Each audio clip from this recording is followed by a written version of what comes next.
our listeners, thousands of Nigerians from within Nigeria and around the world. Today, we are interviewing a special guest at the Nigeria Now program on Nightingale radio station, broadcasting live from Houston, Texas, United States of America. We were supposed to have started this program at 8 p.m. Nigerian time, but due to unforeseen circumstances, we were not able to do it. So on behalf of the management of the station, I offer a very deep and sincere apology to all of you who have been eager to listen to this live encounter. What I have decided to do is to ensure that you will have a video effect of it, so you hear directly from Dr. Leonard Nzenwa. He will give us a synopsis about what took place, how this party was formed, the performance of the political party AAC in the 2019 election. Now, we have gone past that. We are looking ahead to 2023. So please bear with us as we painstakingly explain to you, the chairman of the party painstakingly explain to you what the party is about, what the party is going to be about going forward, and his vision for the party and Nigeria in 2023 and beyond. So welcome to the program. The program is Nigeria Now on Nightingale Radio. Dr. Leonard Nzenwa, Honorable Chairman of the African Action Congress. Please, may we know who you are? Just briefly tell us who you are. What is this? Who is this Dr. Leonard Nzenwa?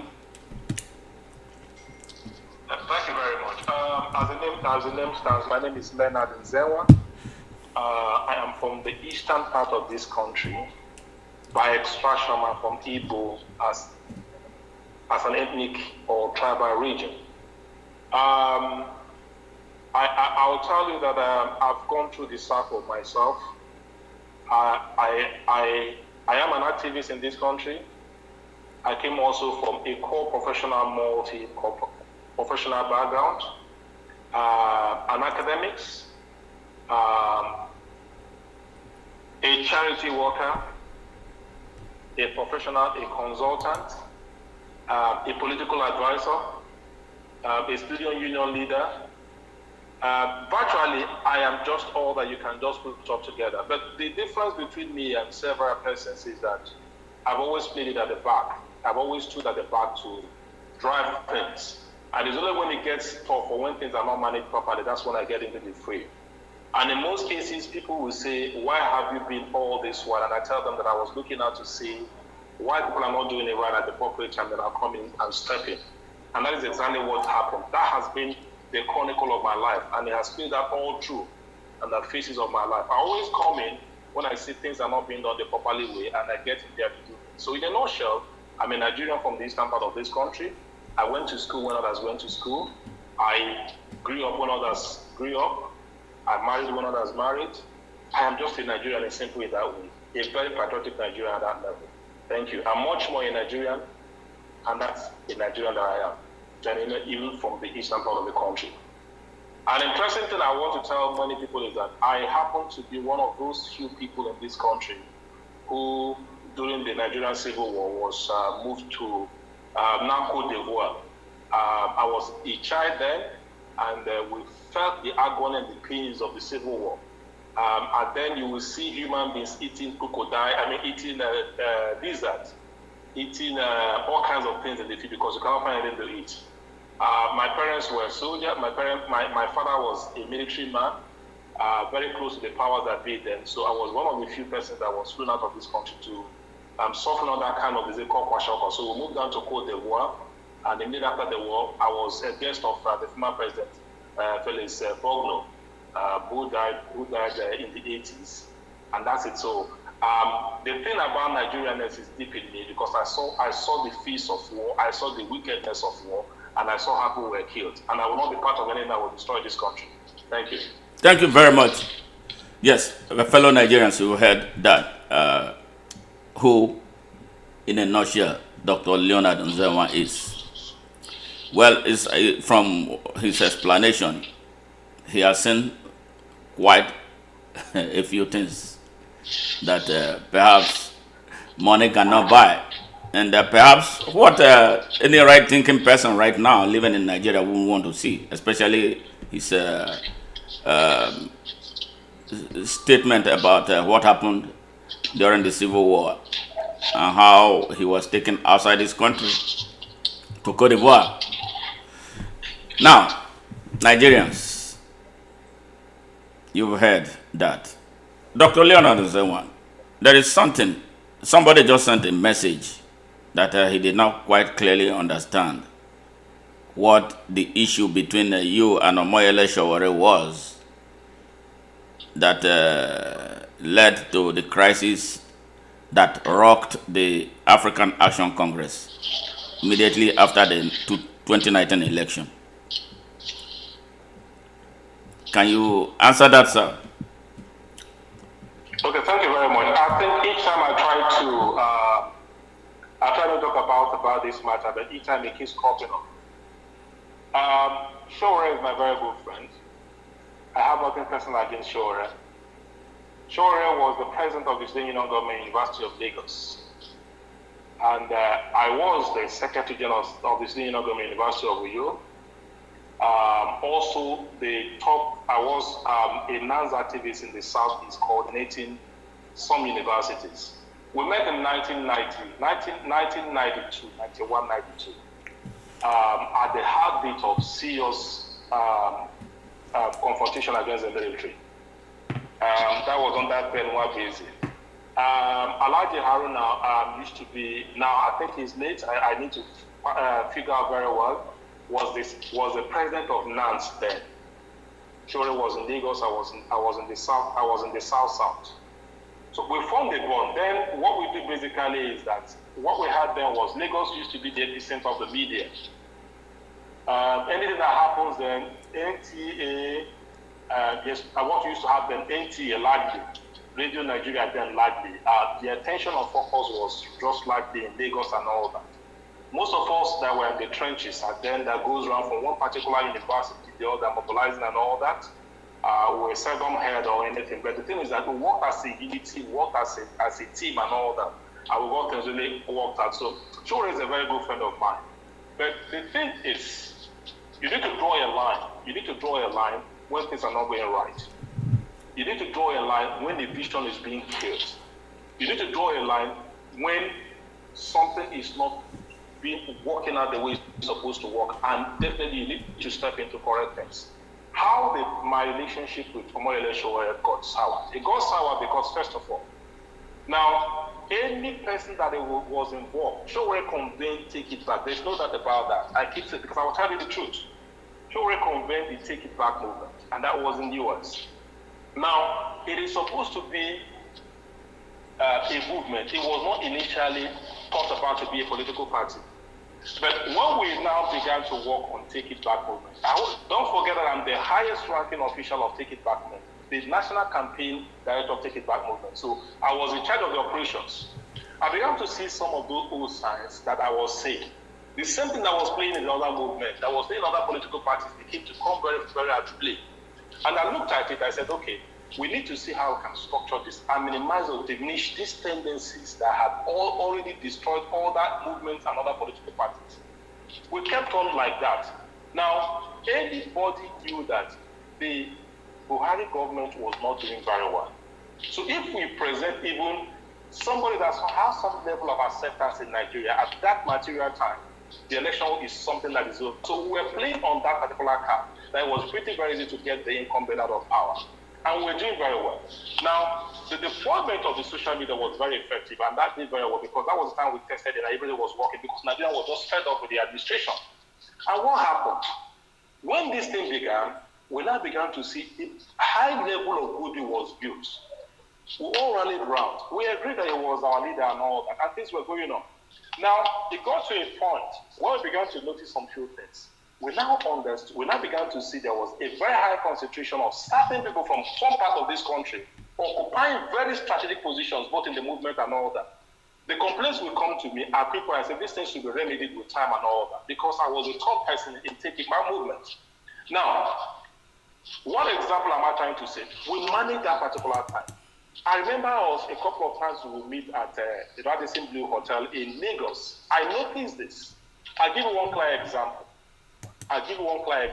Mm-hmm. I went to Radisson Blue Hotel at one particular time, and I got in. When I got in, I flew from Abuja to Lagos, and I bought. It was a period of when they used this corn. I bought very large quantity of corn. And I took it. I went to Ikeja GSM village. That was where I bought those corn. And I brought them. I took a taxi. I brought them. I brought into the palatial place where Shore and his team was staying. And I went up and I started eating the corn. I asked guys, come and eat the corn and all that. If you saw the way many of them refused to eat this corn, they declined to take the corn. They refused to take this corn. Was there any reason for that? What? No reason. When things happen that does not have any meaning, you begin to ask questions. And I looked around me, asked, what's happening? I had to call him. He himself came in and took one of the corns and all that. A couple of them started coming. After that, I said, what's this meeting all about? I took that in my stride. I didn't say anything. I'm just giving you some very small incidents that happened. Now, when you are in a team like that, you're building a new Nigeria, and you see this kind of thing playing out in a very small, minuscule manner, I tried to explain it. I tried to rationalize it was not going to me. I kept quiet. Now, each time I notice a tendency of people gathering around from one section of the country and the other. I said, look, this is not going to play out very well. I kept quiet. Now, this thing kept on for a very long time. How did it go on? And now an account was opened. Crowdfunding account was opened. Now, the signatories to that account, I never knew who were the signatory. It wasn't my business in the first place. It's not my business to know that. Two, how these monies were being collected. Nobody got to know about it. How this money were being spent. Nobody got to know about it. Monies that were being collected all across the globe. Nobody knew about it. Questions were not raised at this time. Nobody was interested in that. But these are indicators to clearly show whether it's an accountable or a transparent organization or not. So those things were paying, I was taking it down. People will come to me and say, listen, first of all, you said you were a movement and you were trying to change Nigeria. Look at where you guys are staying. Look at where you're staying. Because I do not stay in Radisson Blue Hotel. I come in from Abuja to that particular place. And I was getting a lot of negative feedback and all that. I kept calm. Now, what really happened? Immediately, it became very apparent that we are going to have a political party because we have negotiated and discussed with several units. They never wanted to have anything to do with us. One of the key political parties that we wanted to join said we should bring a whole large sum of money, and we never had that kind of money at that time. Or we never wanted to go into it that way. And so what we did, the window came up. It was something that was orchestrated by God. Anybody that will tell you that it is his handiwork, it's not my handwork. It is not my handiwork. God orchestrated that particular window to open up, and it opened up. And I was at the lead of this particular registration of political party. I drove it. It's not being contested. Even as I was driving it, I never for one single day indicated or showed that I was the driver, or did I say at any particular time that I own this political party. Now, we had to do so many things that we had to do. And why we had to do that was because we were very wary of if Shore's name is known that is involved in this party, it will die a natural death. It will die a natural death because the perception about himself, about his person, and all the information we have gotten, and those who were waiting, here to us that if there's anything that will come in that way, definitely the party will not be in the light. And so we kept on working in that way until God helped us. Even at the point of signing up on that political party, he will tell you exactly what happened. He will tell you precisely what happened. That was not even there that material time. But let me make one point very clear. Immediately, the party, as the party, we were working around it. Everybody played their own role in whatever they can do. Anybody played every role they can play. And that's why I said it's not me. I'm not the one of the party. Neither can anybody link claim to it. It got to the point where it became very clear that the first time the announcement came, they get information that the party is going to be announced today. By the time we know which information will fly out, they send that abroad. The party will come on so dates. On that day, the party will not come. The reason is because they were not touching base with people on the ground, or they get one flimsy information, they go out. That one will backfire. The second time they get information out that it's going to come out on the table. I think it was on the third time, and I was with my friend Omo Ireshowe eating in a buka in Abuja. As we were eating, two of us were eating, and so many other guys. He was looking for them. I looked at him several times and said, what's the problem? He told me, look, this time if this doesn't get through, we're finished. He was eating. As why I wasn't eating, I said, I'm not eating. Now, do you know, between the time we made that statement and very few seconds, the Independent National Electoral Commission sent an alert, a notification that our party has been registered. He was sitting by my side. I took my phone and looked it up. I told him, sure. Guess what happened now? He was taking the food he was eating. He was looking at me. I said, sure, tell me exactly what. Can you? Do you know why I'm just looking at you? And he said, no. I brought my phone and I showed it to him. When I showed it to him, now he said, you are hereby has been registered as a political party. You are to meet at the conference room of the Independent National Electoral Commission at so time, on Thursday, blah blah, 14th of the blah blah blah. When he saw it, he left the food he was eating. He said I should come outside. We went outside. And when we went outside, he looked at it. He said I should forward it to him. And I forwarded it to him. When I forwarded it to him, he now transmitted to Malcolm. You know what happened? After I transmitted to them, he said I should now send that name, that person that sent that information to him. I was bitter. I said, if this thing was sent on my phone now, so you don't trust me to a point where I had just called you, you don't trust me to a point where I called you, I showed you this thing, and you are telling me to give you the number of the person that sent this in to me. It was the height of irresponsibility on his part. I looked at him, I chewed it up. But I softly told him, I said, listen, you better grow up as a man. I just told him, I didn't say anything. We managed that issue and we left. That particular.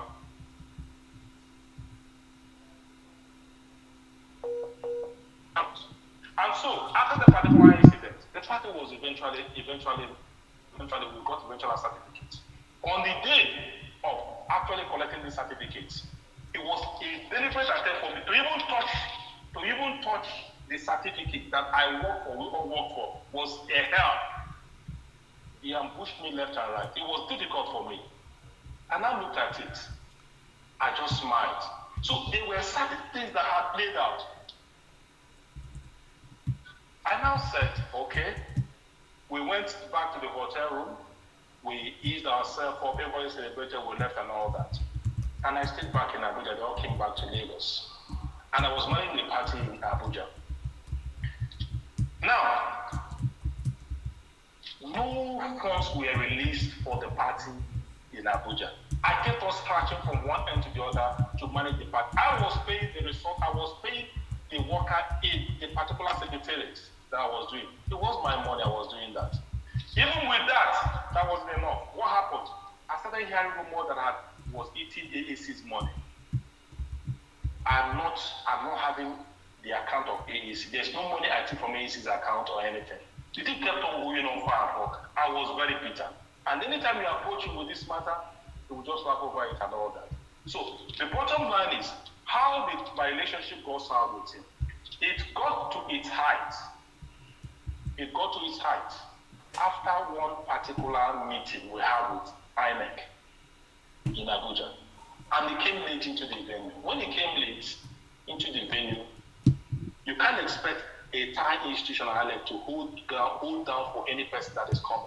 It's a political party, it's not an individual thing. And I collected the data document, which was supposed to be for the party. And when I did that, I left the venue of the place after the incident. He came later and was telling me he came to the event. I said, okay, fine, that I have this thing, that I'm going to transmit it as the secretary of the party. He said I should bring it to him. And I asked him, I said, listen, are you the secretary of this party or are you the chairman of this party? At that point, I now saw that a lot of forces were playing on him until he got to a point where he had to ask Malcolm Fabi, who is a very good guy, that I should be suspended from the party. We were only two at that time that were the leaders of this party, as reflected, the topmost leaders of this party, myself and himself. And by account of running as a presidential candidate, he has limits, because that is also conflict of interest. It's a moral question, even if it's not a constitutional provision. It is a moral question that dogged his life for over 30 years. You stood to criticize the military for over 30 years. You stood up against all forces over 30 years. When it became very apparent for you to have an internal democratic election for a party that has a future, you blew it up. And you said, what story will I tell people that were looking forward to coming to AAC? We lost it all. And the best way was to get the powerful individual out of that system and get the institution of it. And that is where we stood our differences. And because of that, that is why AAC is standing today. So this is why there's nothing I have against Samuel Eshowe. The thing is that at the point where he was supposed to leave above personal interest, he stood up for it, and he had to go on account of that. That is exactly what we're doing now. Thank you. Thank you. Yes, in the 2019 election, you were visibly missing from all the campaigns and all the international travels. So what was, you were supposed to be the party's national secretary at the time. What was responsible for that? It didn't look like the party had any national campaign structure that was driving the campaign for the party. People saw it as like an individual campaign thing. Was there any plan prior to the commencement of the party's national campaign about strategies to adopt at state, regional, and local levels? Okay, I'd like to say a couple of things so you understand. You know, the inability to understand how political party works was also part of the reasons why they misfired. You see, most times people take enthusiasm or emotions or actual practical knowledge about how things work. That you're enthusiastic or you're emotionally positive towards a thing does not in any way indicate your deep knowledge of what takes place and what do not take place. I'll give a clear example, for instance now. There's a clear cut distinction between a party manager and a politician. Now, in our client, people have decided to club a party manager as the same thing as a politician. Take the United States of America, where you are currently reside. If you go to the Republican Party, you have people that have been working in the Republican Party as administrative or workers who have never in their life participated in active politics or ever contested for positions. Some of them have been there for 2 decades. Some of them have been there for 3 decades. And so it is for the Democratic Party. Now, in our situation here, we do not have that liberty. Everybody's clubbed around as a party chairman as well as a politician. What we do now essentially is a party chairman. Because himself, Omo Eleshola, has crossed over from even being as a party manager, he is now a politician. And so the attempt to exonerate yourself from not being a politician is also showing very clearly you are not. Now, back specifically to your question. Why in the campaign trail? I'll give you some background. Now, when you have a political party, you have a campaign structure, a campaign arm. Now, with somebody like myself who was deeply involved in the execution and mobilization as well as the institution of the political party, as distinct from the movement, of which I'm also a very high-ranking official, the National Campaign Director. a situation where the campaign strategy of Mr. President do not come to my table or I don't have a privy to it is very, very serious oversight. An attempt to get into to find out what is happening is barricaded. I'm kept in the dark.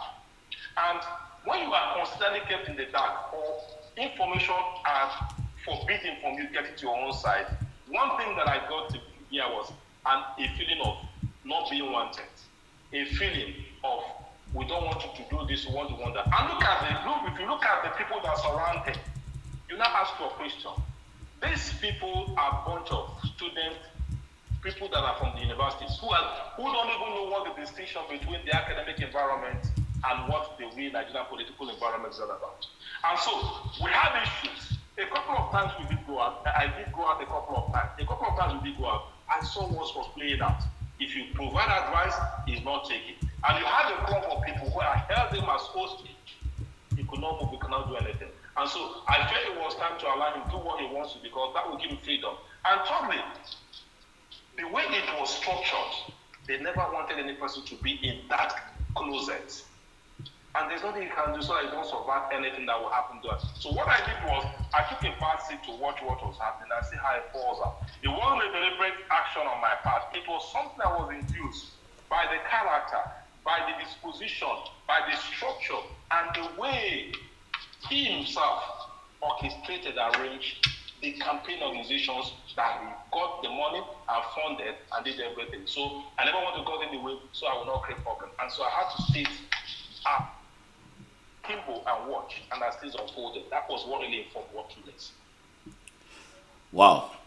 Now all that is in the past. In around between the summer of 2019, something erupted from within the party, and there were issues that took place that landed the party in the court. Then finally suspension and then expulsion of Omoyele Sowore. Can you just briefly, don't have to go into a lot of details, tell us? Nigerians want to know, because the reason is they are asking a lot of questions now. In fact, with what I am seeing right now, I have 10 questions surrounding that issue, so I have to summarize it, because they want to be sure, especially in a situation where the country, especially the young population of the country, numbering over 123 million, they are confused and they are ambivalent about where to go prior to 2023, because they say they are hungry to make a change, but they want to be sure where to pitch their tent.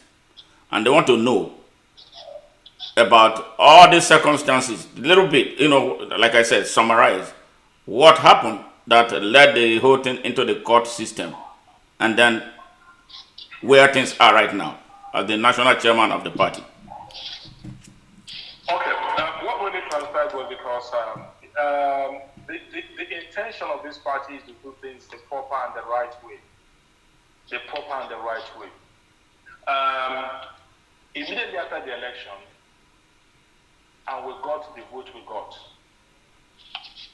many thought that vote was scandalous, based on the enormous goodwill that we generated and also the resources that we got. So it was felt that it was scandalous that we could have pulled out that kind of number of votes.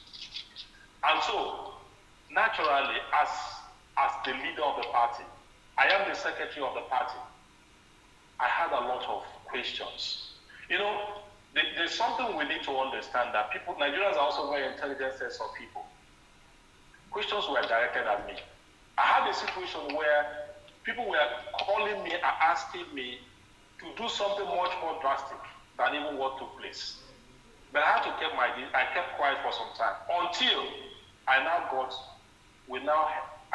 now saw and also witnessed that after the election, there was a massive Owambe party in London where lavishly all kinds of things happened and all of that.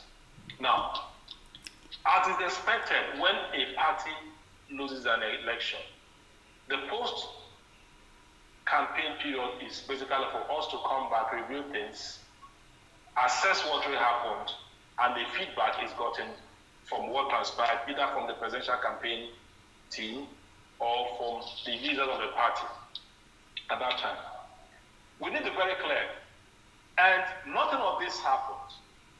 All we saw was parties everywhere, from here, from US, from London to US and all that. And we just felt that this was embarrassing and all that. Now, INEC instead began to call, because I'm the administrative head of the party.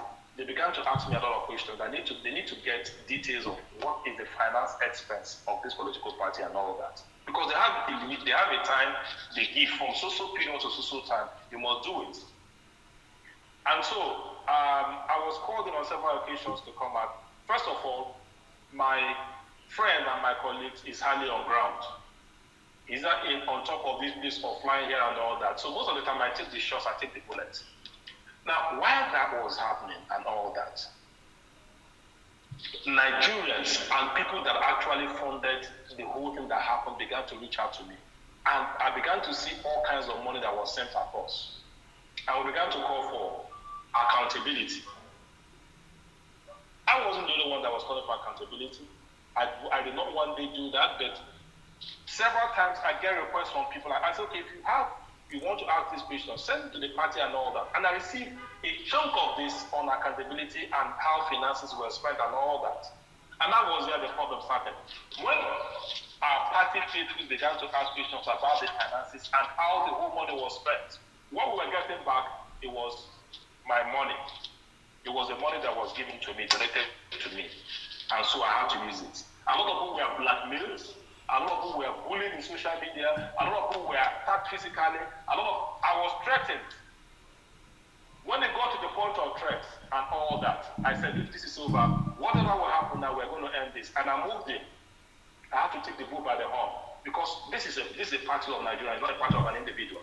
And so, the leadership of the party, of which, because I was the one that actually one-to-one, moved individuals from each state and all that physically. I'm not talking about social media. Physically. And I knew who these party officials are. We met and I realized, listen, with the attitude and what has happened, that the best thing that could happen was to suspend the more election. Right? And that was what the NEC did. The NEC suspended the more election. Right? And when I understood they had about it, we got intel that he wanted to proceed to court. Before he get to court, we now move to court ourselves, because we knew that was the next thing he wanted to do. Because we were briefing the independent senator. For each time we were briefing them up to date as to what is happening. And so we went to court. When we went to court, the court ruled that the action, this is a political party, that the action we took was okay, and it was suspended for a period of 6 months. And that was what happened. So the party suspended him. And so when the party suspended him, because it's not an error of strong personality, it's an error of political party, being the supreme entity. And that's what we're preaching. Strong institution and not strong individual. When the party, he began to challenge it left and right. I said, okay, no problem. Let us go to court. Now, before the expiration of that, a convention, national convention of the party was called. And at the convention, you recall that even at that, a lot of inciting activities to put the party in very bad light was done. The party was almost deregistered. The party was almost deregistered. Why? Because of revolution now. We saw what happened. We saw his problem with the DSS. We saw his relationship with the state. And we knew this party was going to be the end. Either we like it or not, the Independent National Electoral Commission, the Constitution of the Federal Republic of Nigeria, the Electoral Act of this country, knows when to move in to do what it did. We have our same political parties that are registered. What has happened with them? The heaven will not fall. But we managed a situation where it became very important that we had to save the party. And to save the party, we had to delay common election from this party. Revolution was not what we set out to do. And we cannot play up with that gallery because we had to salvage the party. And when the party was salvaged, we are all living witnesses to as one of the 18 political parties that's in place now. So in a nutshell, the party took the decision it had to take because of his activities, because of his actions, because of the move he made to kill this party. And that was the point. So we needed to delink him completely and get him out of the party so that this party can run. Because I do not own this party. He will not lead the party. He will not say, for instance, the AAC is in South Africa is owned by Mandela. Nobody owns AAC. Even in Nigeria here, you cannot come and tell me that PDP is owned by one person. Alex Ekweme is reputed and known to be the highest investor in PDP. Agreement was struck for him to be the next president after President Shagari. Upon the money he spent, Alex Ekweme never one day said he owned PDP. He never said he owned PDP. Look at APC we have today. Somebody will come and say he owns APC. How can we begin to delude ourselves into getting into the appropriate instinct that I own a political party? Is it not criminal? Is it a personal entity? So the point basically is the party took its decision and that ends it, and that's what it stands. No human being can be greater than an institution, and that's what happened. So there's no going about that. The point basically is that AAC is a people's party and is a people's party. I do not own it, or more election do not own it. Nobody owns it. AAC is the people's party, and that's what we stand. Thank you very much. Thank you very much for that submission. Now, before we go ask any further question about the past, we are talking about the future. We are talking about right now. What is your impression of the state of Nigeria right now, in a nutshell? Ajaja, let me be very frank with you. This state is seriously fractured. This state is seriously fractured. This state called Nigeria is in its worst state in its life. Let me just take it this way. Nigerians' challenging solution trajectory presents intense dilemma to those outside the political leadership precinct. For those within the precinct, and at its apogee, it's a dreaded nightmare that have continued to tax their energies, demanding considerable effort on unknotting and resolving what now scholarly is being labeled as wicked problems. Nigeria is in the midst of wickedest problems and challenges. For over 6 decades, the nation-building endeavor has suffered irreparably on account of varied reasons. Many of these thwarting, several deliberate, few unknowingly, for causes on a will determination to undermine genuine, bold effort to squarely address these challenges by Nigerians themselves. To many, Nigeria does not inspire confidence, neither does it uplift high patriotic instincts. Uncultured, undisciplined leadership account for the greater chunk why the nation has remained in its prostrate state. Does the continued declining national extant solution yield? In the aftermath of persistent application of doses of economic, social, and political policy antidote results in the exacerbation of the problems. It seldom provides a meaningful solution. Besides spreading a wide, inspirited drive to bridge the gap between responsibility for fulfillment adherence and delivery dictates, leaders manning electoral ascended positions at lower and upper spaces spread themselves so thick that they hardly impact their constituencies to be reckoned as end performers. What am I saying? I'm saying that Nigeria is in a deep shit, and the incumbent government has really messed things up. Now, do we now say that this government is responsible for what has happened? To some very large extent, who will say they are. Some will say it is not. The Nigerian we are experiencing today, something urgent has got to be done. If it is not done, this country is finished. And so, Nigeria is sick. Nigeria is in comatose. Nigeria needs to lead again. And so the bottom line I will tell you is that this country is not doing well. This country has been mismanaged. This country is drowning. This country requires everybody to get up and do something about it. Now that brings us to the strategic question of the day. AAC, African Action Congress. African Action Congress, at the time it came on stream,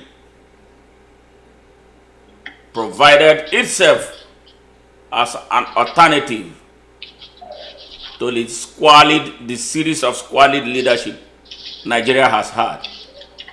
Now, as the chairman of the political party, African Action Congress, what alternative do you prefer if by chance, by providence, and as a result of the anger, the generalized anger in the land, the AAC forms the next government come 2023? What pathway? What are you going to do? What is your party going to do to turn the tides? That Nigeria is at the point, at the tipping point. What can be done? What is your party going to do? What are your visions? What are those strategic blueprints that you have to bring Nigeria back from the brinks of collapse? Okay, this question is very pregnant, very pregnant and very deep. And this is a question that requires a very honest, sincere, upright answer. The era of politicking, the era of not telling ourselves the truth, is part of the problem we have. And the oversimplification of the Nigerian challenges is also part of the problem we have. And that is why this incumbent government under Muhammad Buhari has fallen apart. Of course, we know he lost the presidency, he lost the country 6 months after he got into power on the inability to get a cabinet to run the government. Now, one of the key things, if you form a government, you anchor a government on the falsehood, not sincere, you can never do anything right. A government that is built around falsehood, lack of sincerity, can never move forward. So the first thing that we need to do is to tell ourselves the bitter truth. We need to be sincere to ourselves. And what is sincerity to ourselves? One of the keys to sincerity to ourselves is first, this country has been damaged by certain people. We identify who these persons are. And who are these persons? Some of them are multi-billionaires in United States dollars, in British pounds. Some of them have the resources of this country at their backyards. Some of them are still running things the way it should be in this country. Is to identify these individuals, have a holistic and all-embracing conclusive meetings with them on the way for this country. It is not intended to kill them off. It's intended to have an interrogation on how they have to have discussion on how they can assist and support this country to move forward. We tend to overlook that. So, sincerity based on engaging these sets of people and having a very honest and objective meeting and way of moving this country forward so that they can get whatever they have in this country back to us for us to use. That is one. Two, we need to also be very clear about it that we need to go back and review the constitution of this country. This constitution, as presently structured, as presently written, we need to be reviewed, need to be reformed, need to also reflect the wills and the wishes of the people. If that is not done, we're not going anywhere. But I'll also add a caveat here. It is not about the constitution, it's about essentially the operators of the constitution. The spirit and letters of the constitutions, to all that I have seen over the world, is not about the document, it's about the people that are of that particular constitution. The Nigerian part, the Nigerian character, the Nigerian DNA is opposed to aligned to documents and written documents. Whether it's a convention or whether it is a written document, we do not have that capacity, we do not have that mindset to understand like this that things like this will work. And so we need to work on the constitution. The other thing that when we do that now, this country actually has to be a federal state. I believe strongly in refederating Nigeria. It has to be either an outright confederation or a full federal system of government. Where the center is very weak, then the regions or the states that make up the federation will be very strong with their mineral resources. Give them a greater chunk of that. And you now reduce what is in the exclusive list into the concurrent list. And let the federal government do very few things. When you make the center very weak, then this idea of default federalism will end. You find the state becoming, for instance, River State is blessed. There is no state in this country that cannot in itself take care of itself if the government will disavow this idea of going to Abuja to collect money, federal allocations each time and other time. I won't look at the federal structure. That's another way we can handle this. The fourth thing we need to do to also help ourselves is reorient Nigerians to believe in this country. I have never seen where from the beginning of the other end of one spectrum, the only discussion you have is balkanization of the country, of the country, disintegration of the country, the destruction of the country. Everything is about the country should split. Now, Smart Ajaga ask you a question. For instance, if you come to the eastern part of this country, or you come to the southern part of this country, you have several small ethnic groups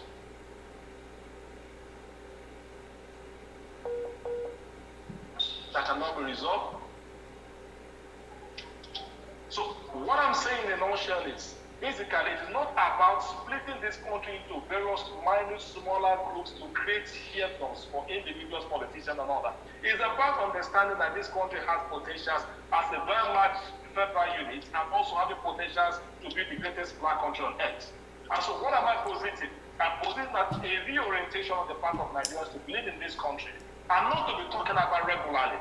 Breaking up. If I'm not the president of this country must break. If I'm not from here, this country must break. If I don't get this position, this country must break. And so, what I'm saying is that these are the core things we need to do that this get back up. And the AAC believe that this should work on. The other thing that also must do also is to find a way to make our electoral system to be independent, truly independent, to be inclusive, not only inclusive, to also be prepared to engage deeper use of technology so that anybody anywhere can vote at any time and all that. So I think with some of this listing I've made, if we follow this through, which AAC believes so much and is working to us, we'll have the blueprint on how this country can effectively and credibly work its way back as being the topmost black nation on earth. Thank you. Thank you. Great. Now, AAC and the grassroots. What strategic blueprint do you have? Does the party have to engage this critical demographic of Nigeria? The grassroots. Thank you very much. We've said this several times and we'll continue to say this regularly. Elections are not conducted in Abuja, neither are they held in Lagos. Elections are not held in Abuja, neither are they held in Lagos. Elections are owned at the local level. And so when you say the local level, you are talking about the grassroots. Now, the strategic plan of AAC, is first of all, to embark on deep grassroots engagement, number one. Deep grassroots mobilization, number two. Deep grassroots push to vote, number three. Number four, deep grassroots actual voting, number four. Now, everything, the strategic and tactical plan of AAC is based on these four pillars. Deep grassroots engagements, deep grassroots mobilization, deep grassroots push to vote, deep grassroots actual voting. These are the core pillars of what we are going to do. How are we going to do that? We are resource constrained. We don't have the resources. And no political party will tell you how to resources. But we are being creative about what we have done. What we have done so far to sustain this party to this moment, with little resources from nowhere, is basically what we're trying to do. We can do the best we can, and we'll continue to do that. First thing we must do is to identify those who can work with this party. Those who can work with this party. I am tired of this issue of hearing that this person is corrupt. This person is not a saint. I, Dr. Leonard, am not a saint because, first of all, I will never in my life say I'm a saint because I am also part of the system. But what I do also is I'm not going to indulge in what the politicians of this country have done over the years to wreck this country. And so we need to clearly say to ourselves, politicians have codes. Politicians are science, they are political science based. They understand the environment. We need to identify some of these politicians that have these schools that are not tainted and bring them into this party to help us work with us. Some of these politicians that are not tainted, but do understand the political code of winning election to get into this party. That is part of the strategy. Two, we need to also scale ourselves from over concentration in social media and get physical about grassroots engagement. What do I mean? For instance, somebody that lives in the US, that is a member of AAC, that wants this party to move. We have over 50,000 votes in this country. Now, each of us that lives either in Abia State or lives in Owerri or lives anywhere else. For instance, someone that lives, a Yoruba man that lives in Owerri, or he comes in from Ogun State, for instance, has a locality and has a ward in Ogun State. If this particular individual that lives in Owerri is from the southern part of this country, can own, can support, can fund, can engage in activities that will help the party at that one level in that particular locality. So he should be involved in what is happening in that one. What am I saying? We have a policy where we are now working each person to own a ward in his own locality. If you cannot own a ward, you can own a polling unit. If you cannot own a polling unit, you can work. We need to attach it to one specific area. We know that that's where your strength, where your resources, and where your capacity is going. That is the kind of engagement we are working. For instance, that you've been doing so much in your own state. We want you to identify your own area now. Is it in Ndokwa? What is your reward? You own that particular ward, and you become the champion, you become the king, you become the head of that particular place. Whatever is required in that particular area, you take care of it. That is part of the engagement strategy we are talking about. And when we invest our resources in that closet and begin to win elections in that way, it will help us. Let me also tell you one of the things that really shocked me after the NSAS protest.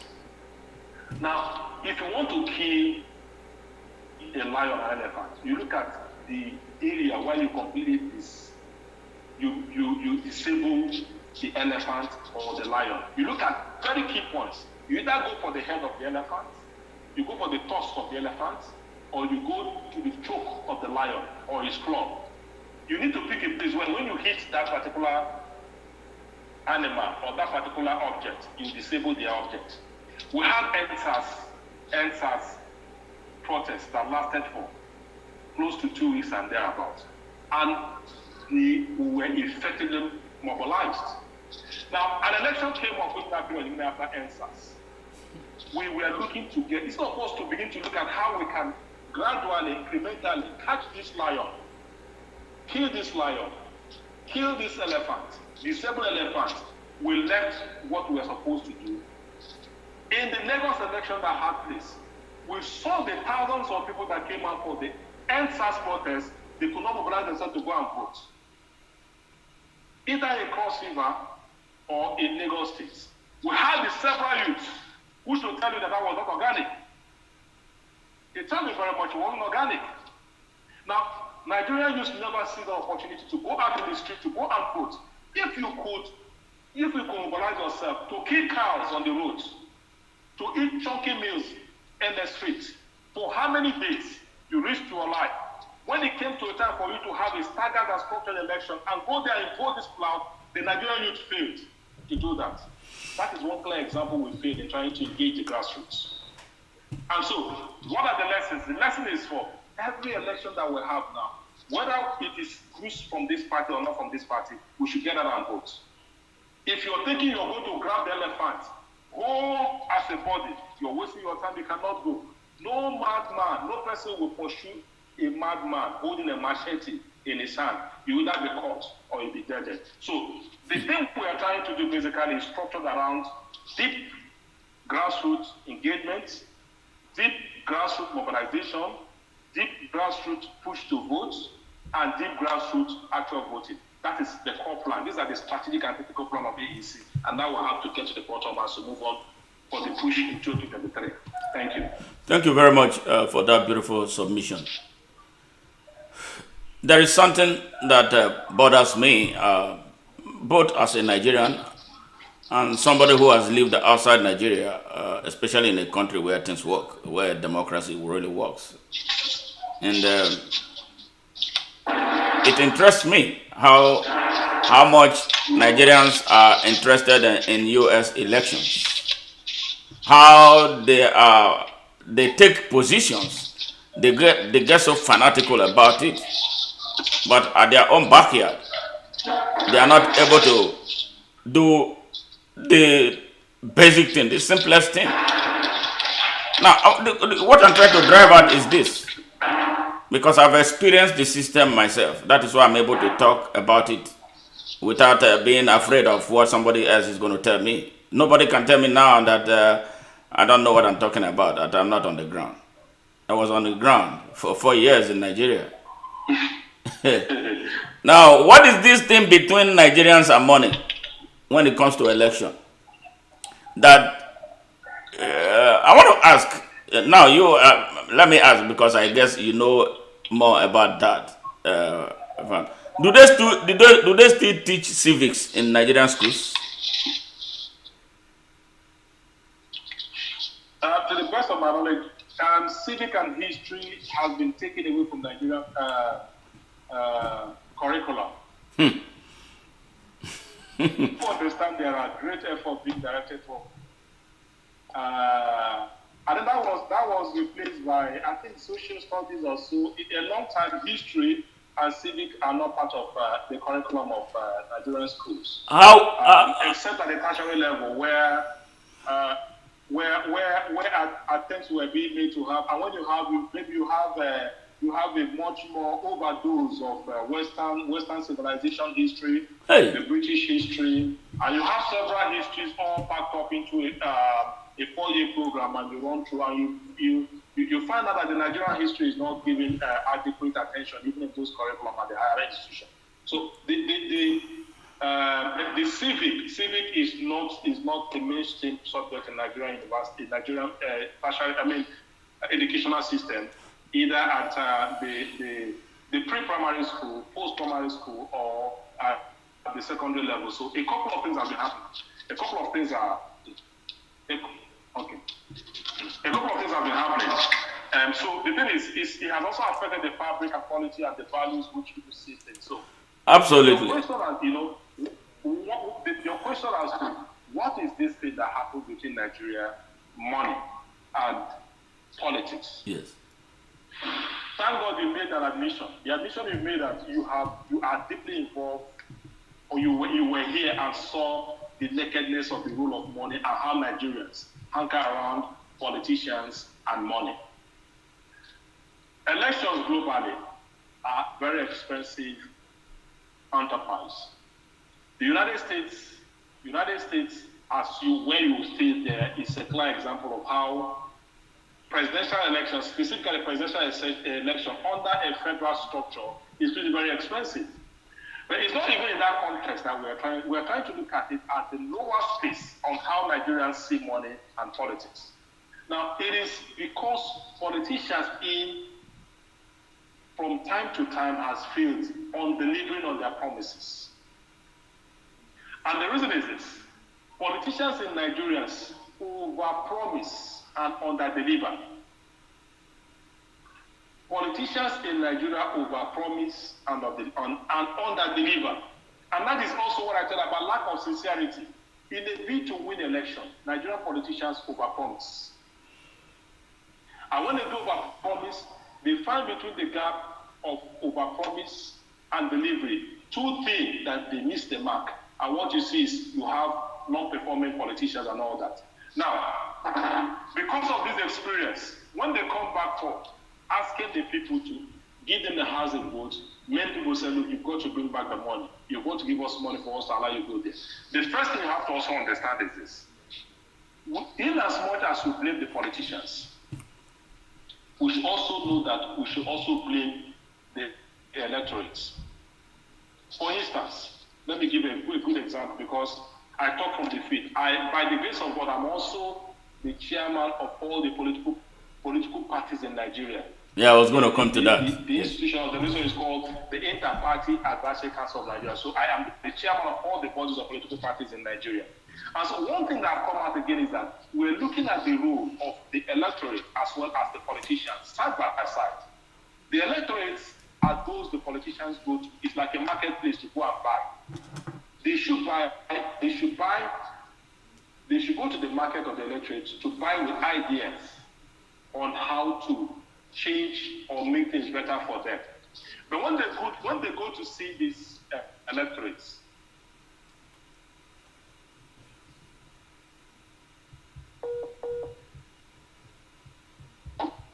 you must do this for us.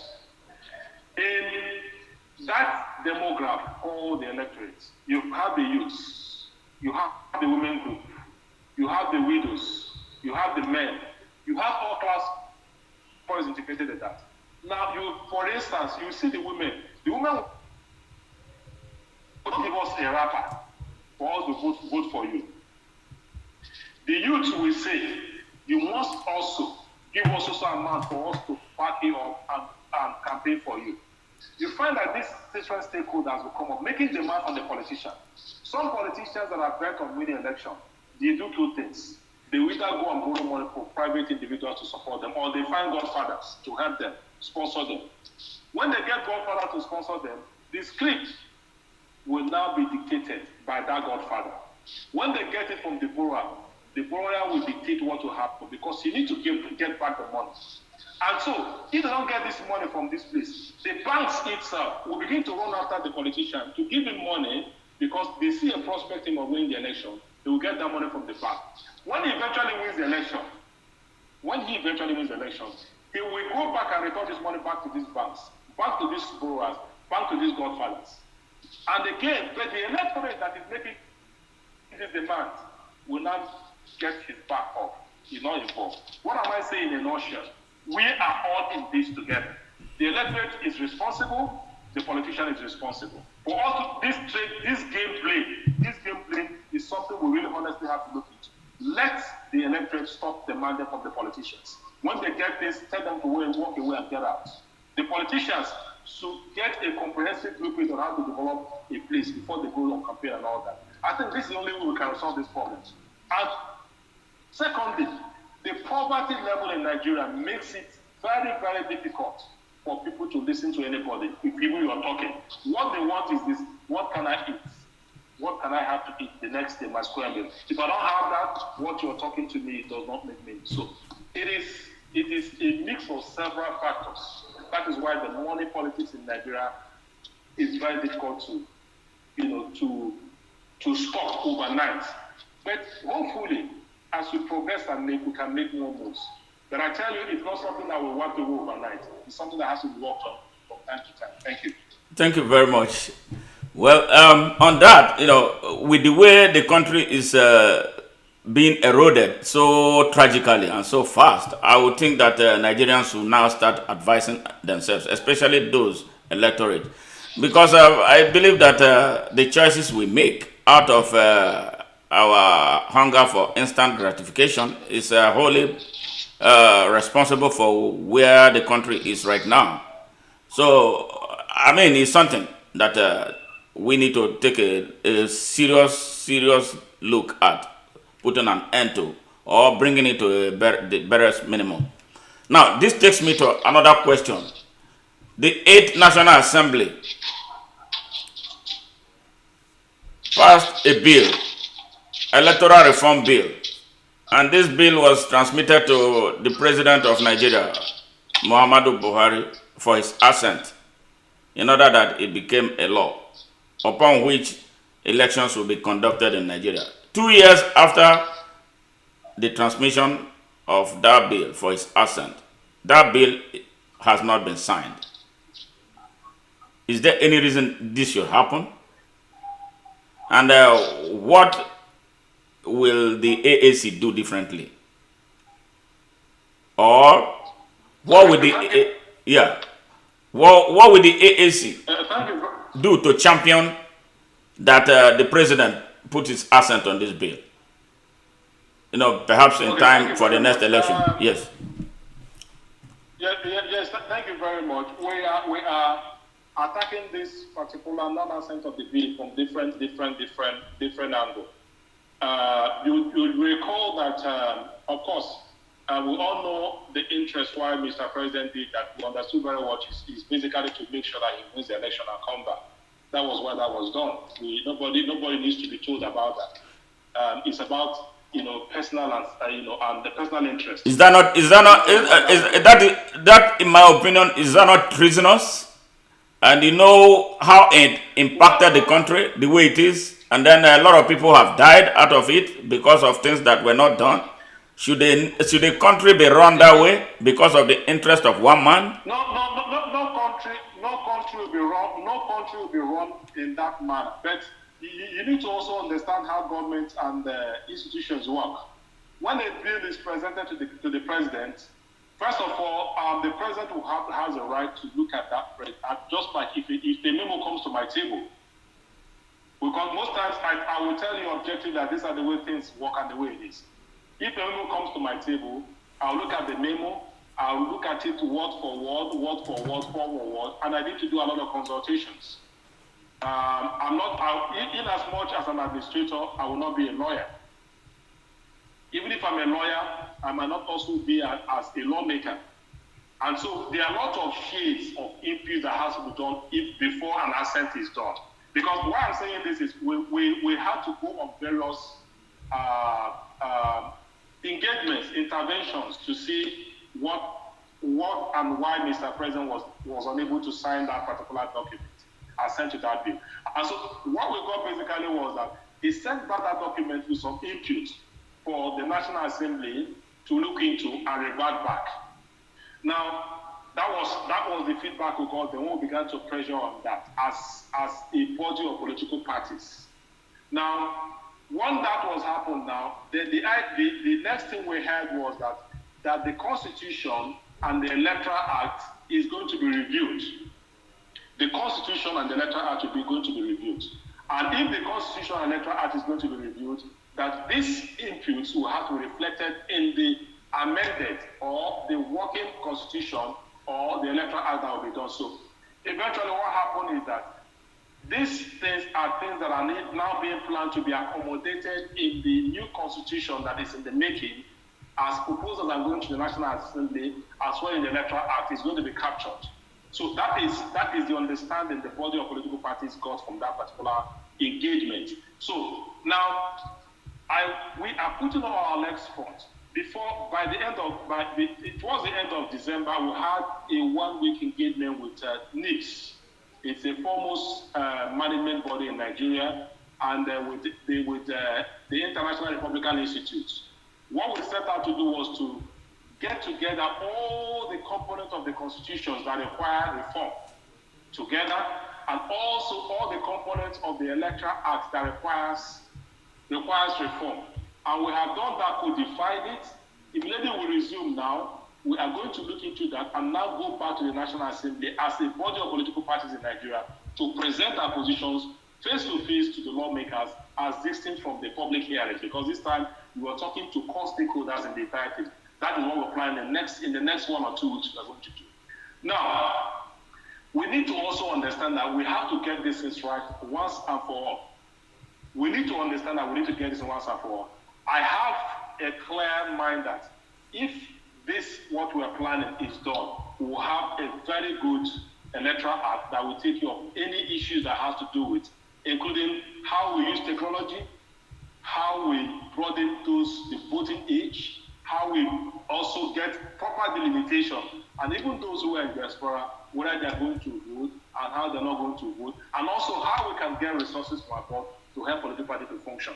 Specifically, AAC is geared towards aligned with what is being done now to see that we get this is right, so once and for all we get it done. So AAC is in the thick of this, and we're also in front of this, and that's exactly what we're working on. Thank you. Very good. Again, another question, still on money and the grassroots. Now, how will the AAC compete against money bags who give money who pay money to get votes. What strategy are they going to adopt to engage the grassroots, to make them understand that issue of being paid to sell their votes and their rights is not the way that they can get anything out of their democracy? Because I saw it firsthand myself. How vote. I know you were. Yes. Yes, even in my hometown. And I tell you now, I spent over 100 million naira to save the people of my. In fact, I went bankrupt because of them. To save them from the tyranny of a little rat who said he was the king of the place. Old men were sleeping in the bush. Elites were not able to drive their cars into my hometown. They were using private vehicles at night to visit my hometown because of the height of tyranny in that little boy. You know, when I ran for election, not because that they did not know that they did not know that I was the best candidate from all the parties, but I made them. I don't believe in paying bribe, giving people money to vote for me, because I know that if I'm voted in, I will do everything. I will go extra mile to provide the service that they never have been given in all their lives of being Nigerians. But here comes people. We are paying money and we are taking money. I can tell you that I did not get up to 200 votes from my hometown in an election that I campaigned so aggressively in. So what is the AAC going to do differently to counteract this, to minimize this use of money to influence electoral outcomes in Nigeria?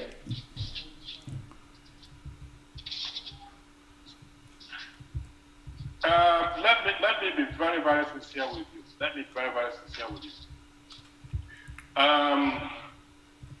The use of money in Nigeria's election is the biggest challenge we have. And anybody that is telling you it is a problem that will be, that person is not being sincere. Because I'm a very practical person, and I will tell you in practical terms why it is pretty tight to do that.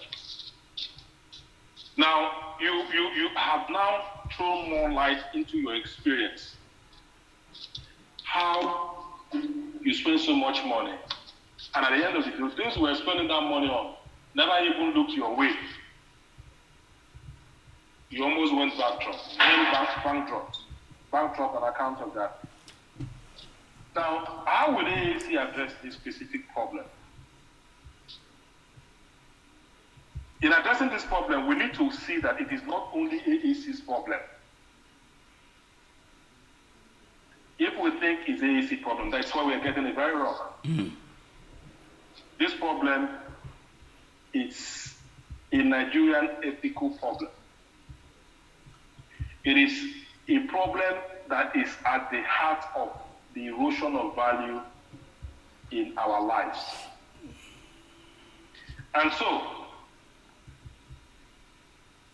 it is a multi-stakeholder engagement and not specific AACs, not only specific AACs solution-driven problem or solution-driven arrangement. Mm-hmm. Because we live in a system. If you close yourself in, it's like the position of my colleagues who will tell you that it's evil to relate with politicians or relate with certain sets of people. But at the end of the day, you go behind to seek for resources from them. You go from behind asking them for assistance to get you 1 or 2 votes. But when you come to the public, you begin to see all kinds of things. You cannot do anything without this sense of people. And so what I'm saying exactly is this. For AAC to see this problem as AAC's problem, we are making the big mistake. And so we need to approach the multi-stakeholder approach to get this thing done. And that's why we believe that the first thing we need to do is criminalize bribery or criminalize money for votes. I came up with a concept, blood vote, as districts blood vote. And how did I define it?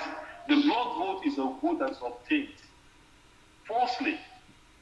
A vote that is obtained falsely by deceiving the electorate and telling them what they should hear and not what they should actually believe to be done. And so the concept of blood vote is that which we're exploring, and it's a project on itself that requires the National Orientation Agency, because it's a massive project. It also requires all the electronic media we have in this country. It requires the attention of all JNU stakeholders, including religious bodies, including our schools, including even the kindreds, all the bodies you have in our localities and constituencies. So I tend to approach it from that angle, and that's why I said we need to detach ourselves completely and say there's an AAC. It's not an AAC problem, it's a national problem. Yes. So what AAC will do different is this. We have to screen, first of all, those who are coming into our political party, to understand fully very well whether they are the characters, the same characters that have destroyed other political movements, other political parties. So the screening of those who are coming to our party is a key thing we are trying to do. And that's very soon we are commencing a membership revalidation of members of this political party. And I'll give you a reason why this is being done. You find out that all the several persons you see that are shouting that they are AAC members, none of them pay dues. So technically they are not members of the party. They are not members of the party. They can shout from heaven to hell. They can write epistles. They can do whatever they want to do. They are not members of the party. I do not have any record they are members of the party. I do not have evidence that they have paid their dues and all that. And so, one of the core things you have to do for you to become a political party, you subscribe to a political party, is of course you need to register with Africa and pay a membership dues. And so technically they're not members of the party. What we have is sympathizers of the party and all that. So why I need to go there, I don't need to give the technical details of all this, but the approach we're using essentially is that there are a whole lot of things we're doing, in-house to set ourselves aside, but not also to demonize others, not intended to demonize others, but to set ourselves, purge ourselves, and position ourselves for the challenges ahead. So, money for votes is what we have turned into blood vote, and that's a campaign we're trying to work and articulate properly and push it out. Thank you very much. Over dangers of money. Yes, thank you very much. And that takes me back to something that happened in the past. I will just give an answer. Political campaigns. I've seen other political parties. I wouldn't think that it's all about money. We ran a political campaign in 2019 where all the candidates were like, to your tent, oh Israel. All the candidates were on their own. I'm not hearing too well though. Oh, can you hear me now? Can you hear me now? Yes, I can hear you now. Okay. Yes, I said in 2019, we ran a political campaign that was so individualistic. Everybody was on their own. The candidates were on their own. I know how much I paid to support a lot of candidates, some of them from the east, some of them from the north, some of them from a lot from the west that I didn't know. They would call me, I don't have money to print poster. I was struggling with mine and all that. Now, with the benefit of that hindsight, I am not trying to interrogate the past. I know what happened, based on what you have explained now, why you maintain the principled distance. Now, as the national chairman of our party right now, Hello? can you hear me? Can you hear me? Hello, can you hear? Are you hearing me now? Yes, I can hear you now. Okay. Yes, I can hear you now. Now, yes, I can hear you. Okay. In 2019, candidates of AAC who ran election, they ran like they were sheep without shepherd. They were on their own. There were no words of encouragement like, okay, we belong together. Everybody was in a. I spent a lot of my own personal money supporting other candidates that I didn't even know. Is there, what are you going to do differently as a party right now to find a way to, at least, it's not about money, support our candidates, let them know that we belong together, that we are in this together? What are you going to do differently from what happened in 2019? Agatha, thank you very much. Thank you very much. This is a brilliant question, and there's a question at the heart of party administration. It is a question that is at the heart of party administration. We were not operating as a political party at that time. We were simply rolling on. We were doing the rascal thing and all that, so it wasn't a political party. Now, if you go to the Electoral Act, every component of the Electoral Act will tell you that a candidate is sponsored by the political party. The word sponsored means that the party owns the person. The word sponsors, in spirit and in letter interpretation, if you meet lawyers, they will tell you it means that the party owns the candidates. If the party owns the candidates, what that suffices, what that means is that the candidates, not the aspirants, because there's a clear-cut distinction between an aspirant and the candidate of a political party. Yes. The candidate will have to subsume his personal interest into the party, and the party will drive whatever he's doing. Even though a liberty will be given to him to fashion out a campaign arrangement where he will drive his campaign. Now, what are we going to do differently? What we're going to do differently, first of all, is this, and which we've been doing. No party does that in this country. If a candidate pays his nomination fee and expression of interest, we give back over 80% of that resources back to the candidate to go and campaign. For instance, if a candidate brings 100,000 naira for both his nomination and expression of interest, 80,000 of that money gets back to the candidate. That's what we have done. Okay. That's what we're doing. The reason why we do that is this. We want to support the party. We want to support the candidate financially for him to undertake the task that is ahead. 2, from the blueprint of that particular candidate to his posters, to the media he uses, to the content that candidate develops, must get to the party for overview, appraisal, and endorsement, and cross-checking before it goes out. But what we have seen, that has not happened. And so, what we are putting in the arrangement is that once a party becomes a candidate of the party, everything that is about you, the party will have to look at it word for word, because everything you send out matters a lot. If you speak of what the party is, you see a lot of grammatical errors. You see a lot of clash of colors that are not consistent with the party's logo, that is not consistent with the party's color, that is not consistent with what we do and all that. So you see all these kind of things and all that. And that is because they do not substitute themselves into the party, and the party is having challenges with that. So going forward, what the party is doing is to do this differently. So once you now become a candidate of a political party, we need to vet every single thing you are doing from A to Z. Now, I understand the enthusiasm that several candidates over time in the last few elections we had. And I thank a lot of our colleagues, especially those abroad. I will not fail to say, I've met people like Ife have done so exceedingly well to support the efforts of some of our candidates. And you're very safe, and a whole lot of people who are supporting the party, a whole lot that I cannot mention, who have supported candidates across. But supporting the candidates on a personal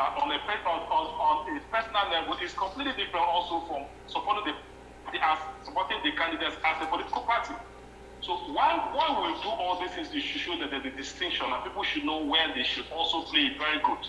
And so also we have now devised that for us to make sure that we address the issue of cost carpeting, which is part of the problem we're having in this country.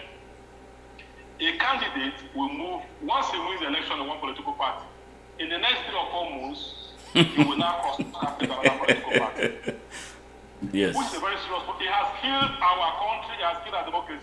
As I speak with you, that is not only what we're doing in IPAC now, we're trying to checkmate that. And so for AAC, going forward, there are 2 things we are going to do. Before we accept you as a candidate, we are going to write a post-dated letter that you will resign once the party asks you to resign. Based on the inconsistencies in your character over time, you have to get a letter from you firmed up.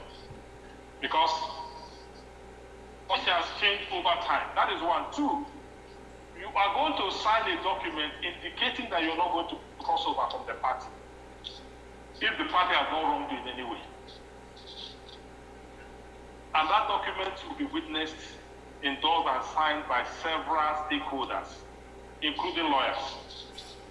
So that you know it's not a joke or a chance. So there are so many things we're planning that at the end of the day will not be business as usual in Nigerian political environment. And so these are some that we hope to do. Now, why did the 2019 thing go the way it went? It's because it was at the helm of affairs, it was seen as a personal business. And it was centered around one particular person. And I saw posters. Candidates were asked to do posters for a candidate, even when they have not had their own posters done for themselves. That is not good enough.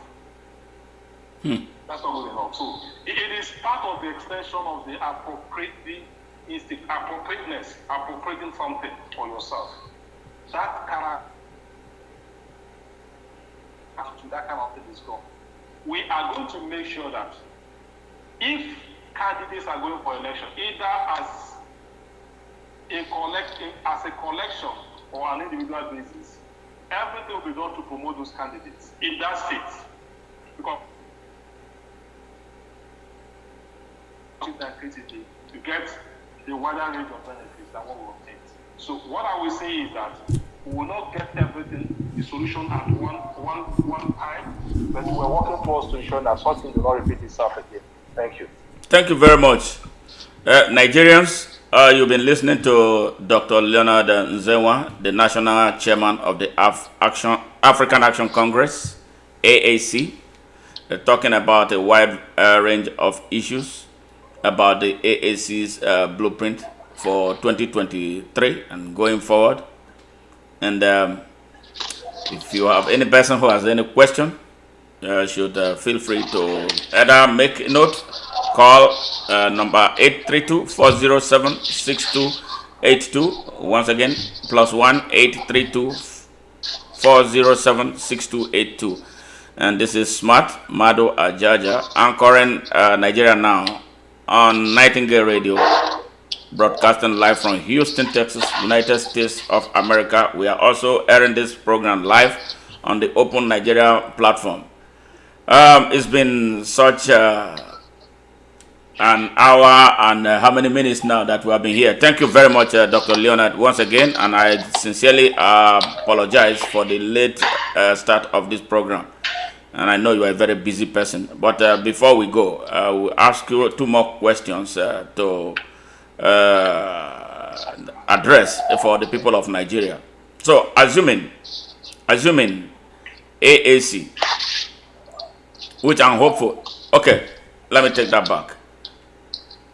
The youths of Nigeria, following the NSAS protest, I've come up with the idea of forming a political party, YDP, they call it, or something like that. And they are all about promoting it on the social media. Do you think it's a good idea right now, with all that is taking place in Nigeria, and knowing fully well what took place with there was this movement that came out from the election of Emmanuel Macron, youth takeover. Youth takeover after Emmanuel Macron's election by France died close to the 2019 general election. So, what advice do you have for the youth of Nigeria about this formation, this planned formation of political party? Well, what I will tell you is this: the Nigerian solution is not about proliferation of political parties. Did you hear me very clear? Yes, I'm hearing you. Nigerian solution is not proliferation of political parties. That's not the solution. And the reason is this. I told you in the last week of December, we had extensive engagement with a cross-section that are involved in the political system and the polity in this country. Those who are quite experienced, academics, practitioners, regulators, you just name who. We all came together, we sat for 3 days, solid 3 days. And we're looking at what is the problem with Nigerian electoral system and the polity as a whole. Some of the things that we observed, that we noted, is that there is no ideological difference between Party A and Party B and Party C. You understand what I'm saying? Sure. Hello, can you hear me? I'm hearing you clearly. Go ahead, just right on. Hello? Yes, I'm hearing you. Yeah, there's no distinction between party. At the end, we discovered there's no clear-cut difference between Party A, Party B, and Party C. All political parties are either at the left spectrum, at the left ideological spectrum, or at the right ideological spectrum. Very few are in the middle and the center. And when you say political party in the center, it means it is not aligned. And so, it became very clear to everyone that all the parties, by whatever name they are bearing, is either at the right or at the left. But we had more of political parties on the right than in the left. Those of them that came under the canopy of the left were mere creations of those reactionaries. They are reactionary individuals or entities who genuinely were not caught out or driven by altruistic motive to pursue an agenda that will promote the left. But rather, it is a reaction against having been exited from the right flank. Now, AAC is essentially centered around progressive welfareism for the good of the people. And that's why we came up with the idea that when we say AAC, we now say putting the people first before. Now, what am I trying to say? What I'm saying is that it got to the point where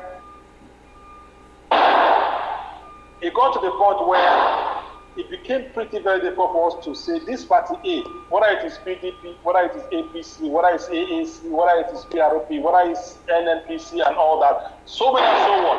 Nobody could find out where they belong to, whatever they are. And so the action point was, how do we go back to retool the party to give it a clear and sharp ideological focus? That is part of what we are going to work on, because when we got AAC as we all individually belong to the left. Individually belong to the left.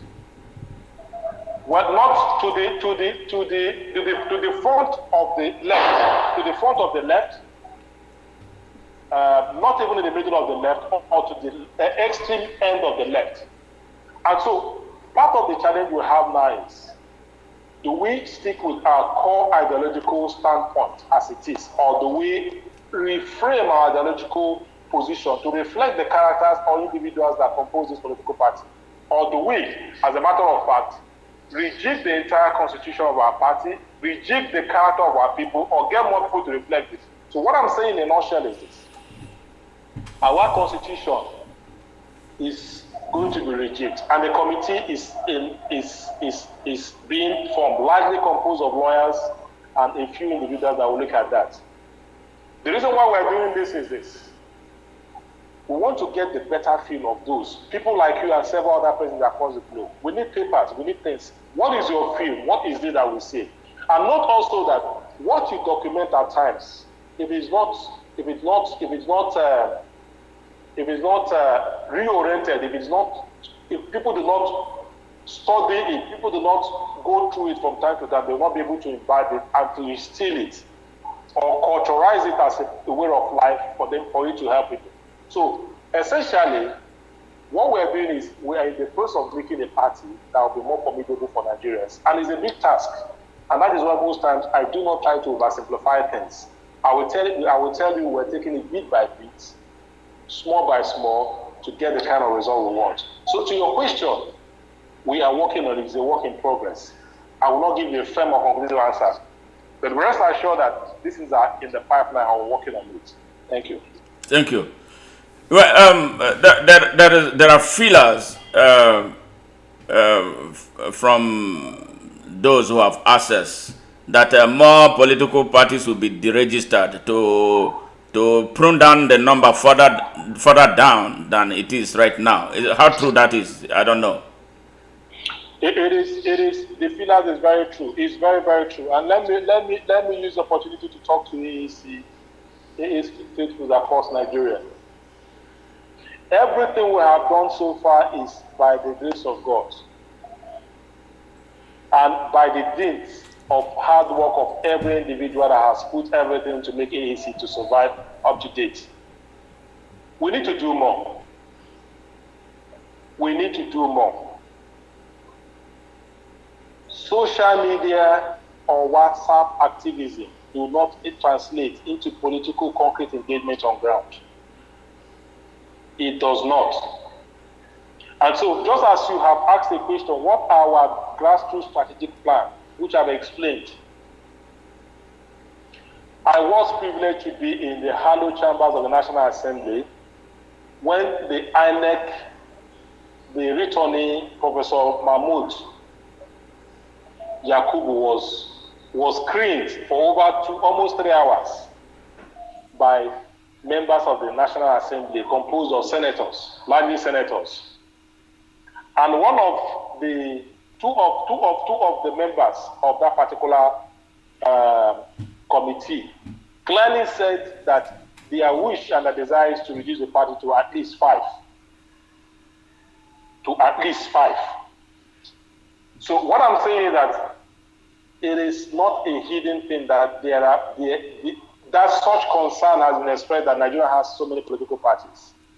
But even as this concern has been expressed, several political associations, not political parties, are still submitting interest to be considered to be registered as political parties.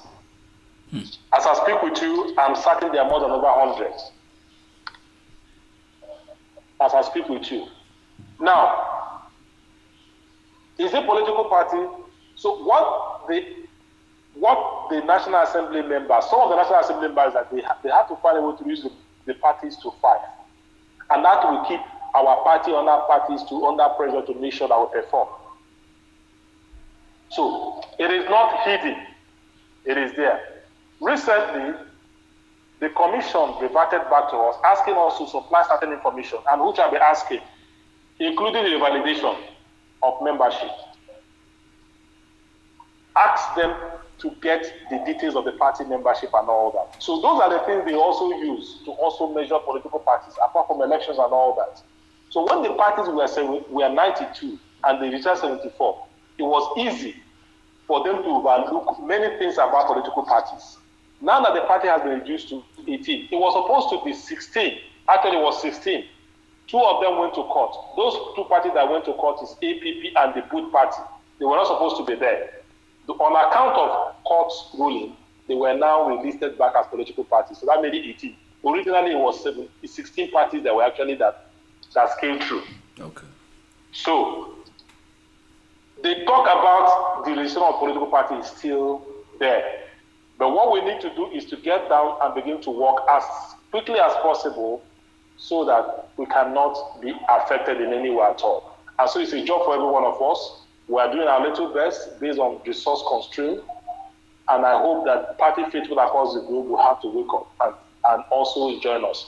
The thing is this, it is better that you get yourself involved with AAC where you have a greater chances of being considered as a candidate than to get to the two political parties that you will never see. After paying about 40 million, you will not even see one kobo. They will chase you away, and there's nothing you can do about it. You only talk and make noise at the end of the day. It's a non-refundable fee, and there's nothing you can do about it. Thank you. Thank you. I would ask as many questions on my mind as possible, but I realize you have a lot on your plate. But I'm so sorry once again that we started late. But some of these questions are questions that are burning national issues that we must ask for Nigerians who are listening to us to have a clearer understanding about the position of the African Action Congress on some of this. I'm constrained to ask you two more questions, please, sir, if you can oblige me, so we can close this. I won't go to sleep without asking at least one of these very, very important questions. The crushing poverty in our country. The crushing poverty in our country. The pain the working class Nigerian, especially those who earn minimum wages of less than $5 to $20 a month, go through. Why some of their compatriots, by virtue of becoming politicians, elected political office holders, or appointed political office holders, or those who have the benefit of a driving part of a corporate Nigeria, earn billions, why the ordinary Nigerians scratch through the ground? Those who are lucky to work are earning 30,000 naira a month as salary. And sadly, a lot of them have families. What can AAC, what will AAC and AAC government, because talk to the people, because you have to convince them on the reason why the AAC is an alternative to what they have right now. What will AAC do differently to lift Nigerians out of poverty, seriously and practically too, without just beyond rhetoric? What is the position of AAC in that direction? It's a very important question. It's a very important question you've asked, Ajaja. It's a very, very important question. Yes. Your questions are poignant. They are very valid, and they are very, very reasonable questions to ask. But I need to get down to a very challenging situation we're finding ourselves. A political party that has not gotten into power cannot do much. I will tell you the way it is.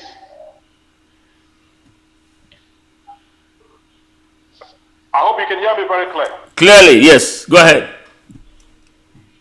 A political party that has not ascended into the apogee of leadership in a country can't do much. It can only try, but it cannot stop holistically. And now you need to understand there's a distinction between a political party and a charity organization. AAC is playing double roles, and which is constitutionally and electorally not decent and not proper. No political party gets itself involved in charity works.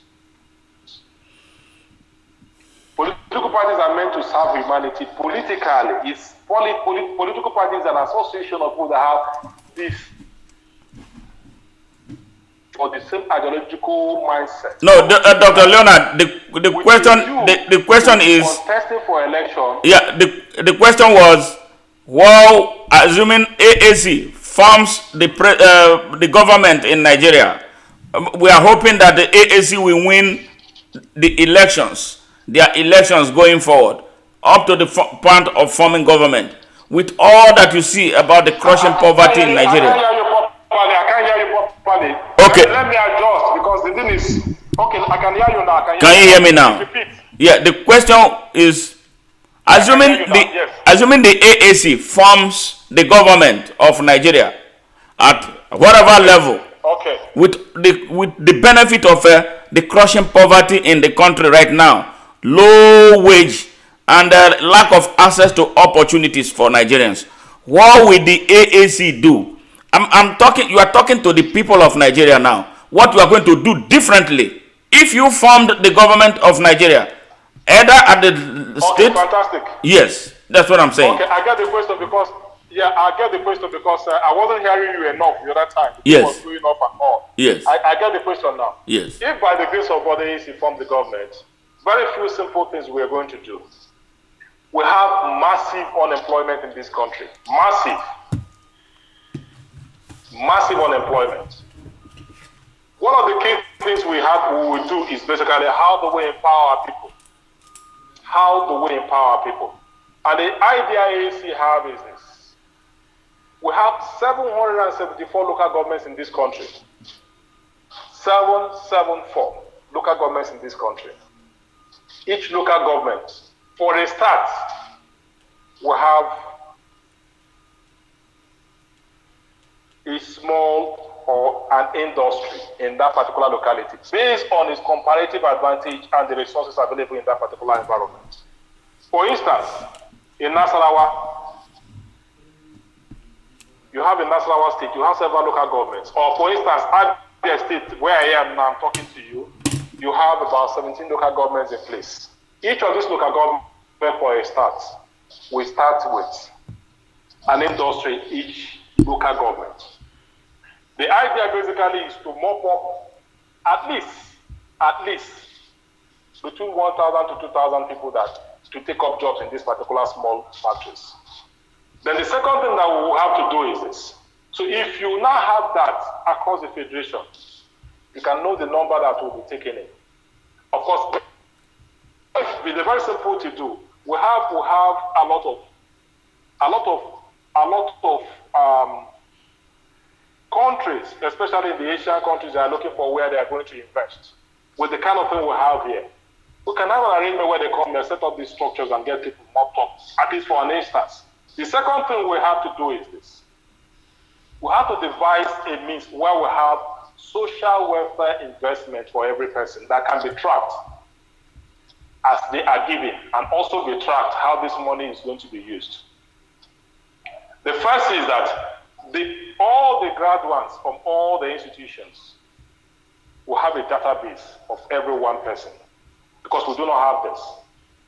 Once we have that in place, we can say as the students are graduating from each, as a stopgap, they be given some funds to start a project or something they can always manage, and it has to be tracked, and it has to be tracked and also be monitored. The third thing we are going to do is we're going to set up a lot of cooperatives. These cooperatives will be populated by Nigerian youth, especially youth. Nigerian youth, the women and the farmers. We will ensure that the resources that is meant to be targeted and given to this set of demographics reach them, for them to embark on business projects or businesses they can use to take care of themselves and all that other zero interest rates, and they get back. The fourth thing we are going to do is this. If AAC gets to power, every window of corruption is not going to be easy. Every window of corruption, we have to close it. The fifth thing that AAC will do differently is this. Nigeria's federation will be restructured. There's no doubt about that. And that will be the National Assembly, not something you're going to do. Now, addressing poverty again squarely on its head.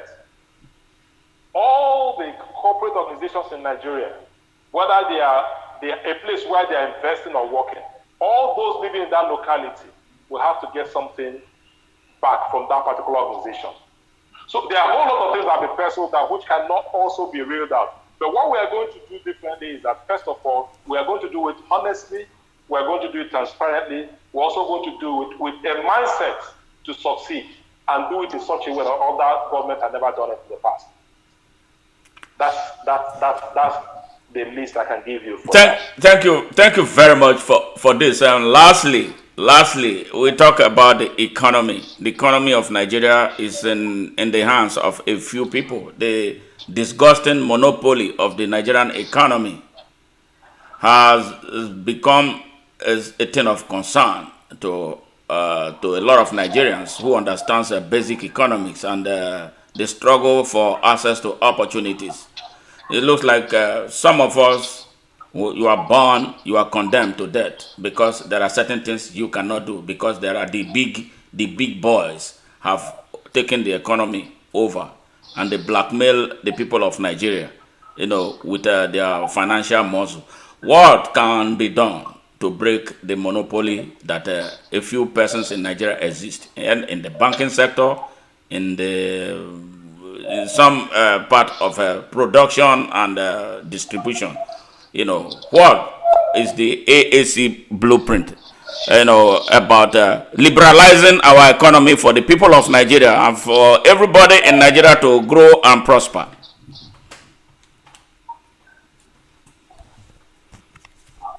Hello, can you hear me? Yeah, did you hear that question? No, I didn't because the line is fluctuating. Okay, let me repeat. We stay where you are now. It's much more stable now. Okay, right. Okay, my question on that is about the monopoly of the Nigerian economy at the detriment of the majority of Nigerians. The economy of Nigeria, you will agree with me, is in the hands of a few persons. And absolutely, you're correct. Yes. And this monopoly, this undue and inordinate monopoly enjoyed by these persons are supported by the government of Nigeria treasonously at the detriment of the hard-working Nigerians who want to break away from poverty through enterprises, through innovation. What will the AAC government, what will AAC do to break this monopoly and liberalize the Nigerian economy for the good of all Nigerians? Okay, thank you very much. Even though we have consistently over the last 10 years talked about that we are going to shift from a mono economy to an economy that is diversified. We are not seeing much on it. Why we are not seeing much in it is because there are a lot of leakages. There's a lot of leakages and a lot of insincerity on the part of operators of the economy. Now, what AAC will do differently at first is to be, I keep on emphasizing this word. If you tell people the truth, and go about addressing that truth with which you tell people, you get more confidence. The confidence of the people will now spur you and back you up to succeed whatever you're doing. Nigerians do not have that. And that's why I said we do not inspire confidence in Nigeria. And so what the AAC will do different is first, we will need to concretize the diversification program that will actually now project, promote, and ensure we prosper in areas that has nothing to do with oil. Oil has become a cost to Nigeria. Oil has become a cost to Nigeria. And so, the first thing AAC will do is to close our eyes completely from oil. Take your oil and go away. Nigeria without oil. And guess what? The greatest asset Nigerians have is the human capital. And that testament is evident across the globe. You are in the United States, you see Nigerians manage strategic sectors of the United States government. Everywhere you go in the US, they man it.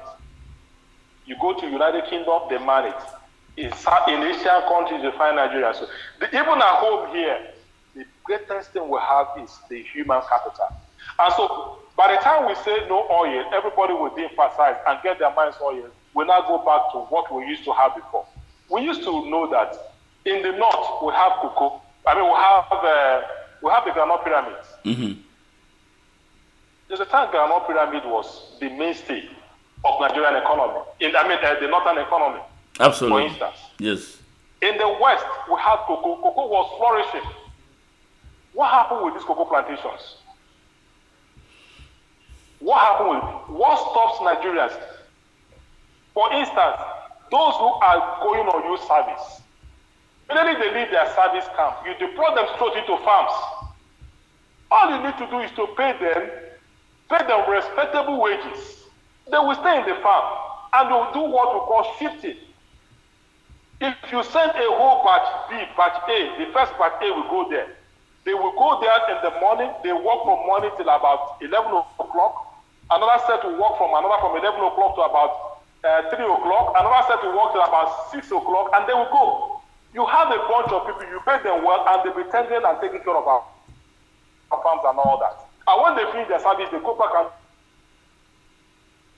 you come to the east where you have palm oil. What has happened with all this? The bottom line is that we need to go back to the grassroots. We need to go back to our. We have a lot of waterways we have in this country that is not being exploited.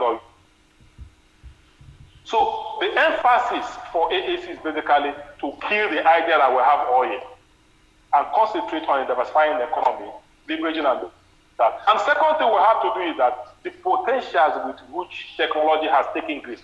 Nigerians are very brilliant people. We are going to replicate. We are going to IT hubs across the country. Just like what they have in US.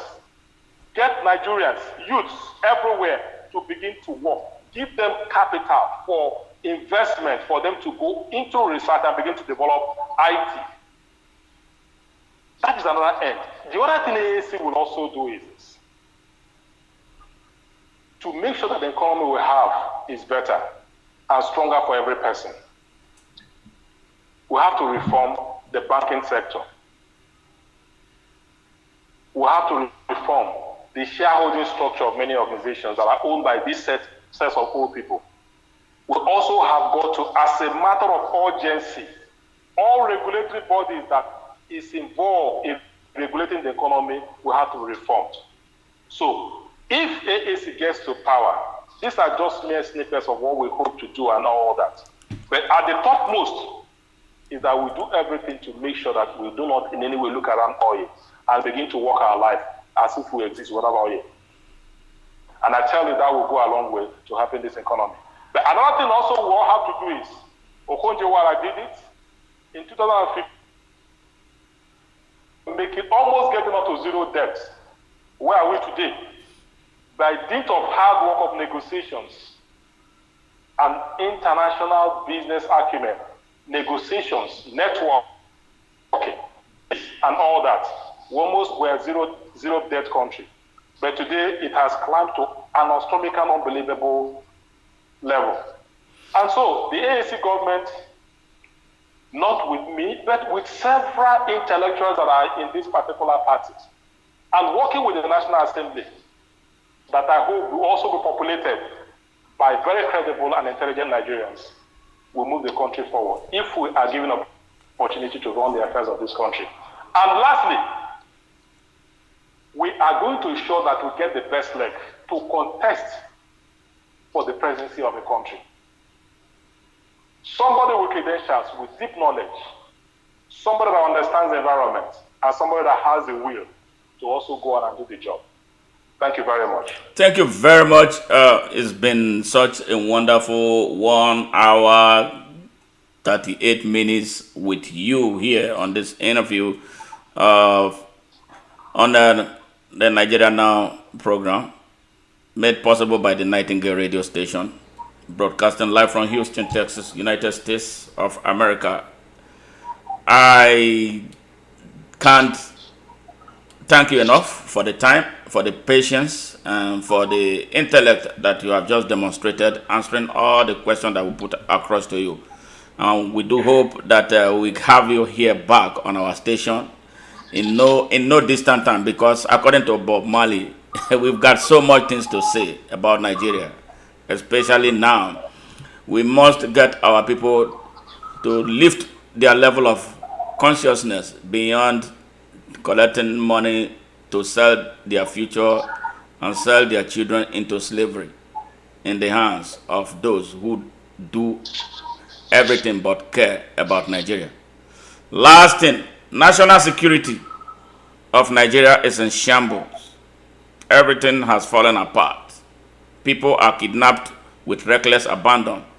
People are murdered mindlessly. But unfortunately, we don't have the resources. Our policing has fallen apart. People now have to protect themselves.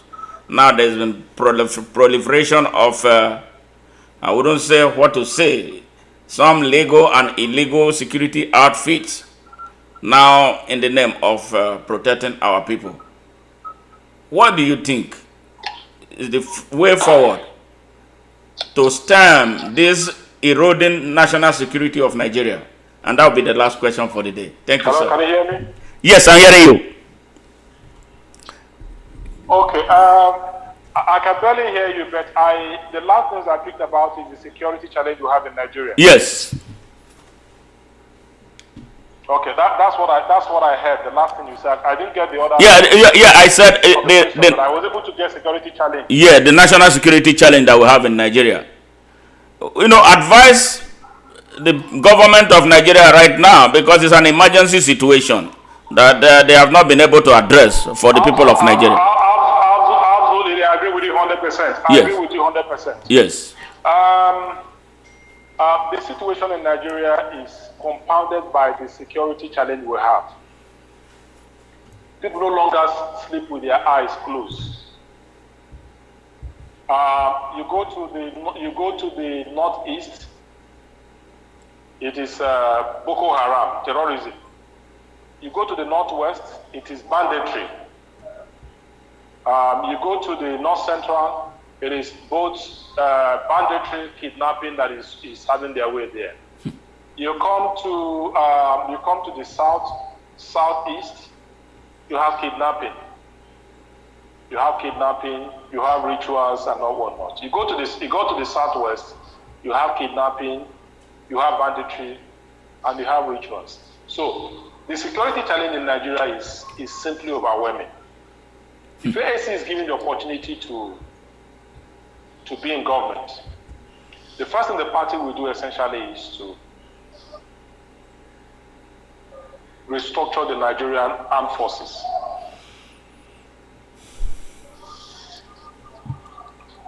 If by the grace of God AAC is elected into government come 2023, the first thing we have to do is to restructure, reform the Nigerian armed forces. Obviously, not only resources will be reinjected into that particular arm of our security architecture. A lot of training and retraining will have to be done. A lot of salary enhancement, remuneration, allowances, they have to be paid, they have to be kitted, they have to be equipped like what obtains across the globe. So the armed forces will be reformed, and those who have no business remaining in the armed forces will go. 2, AAC will promote not only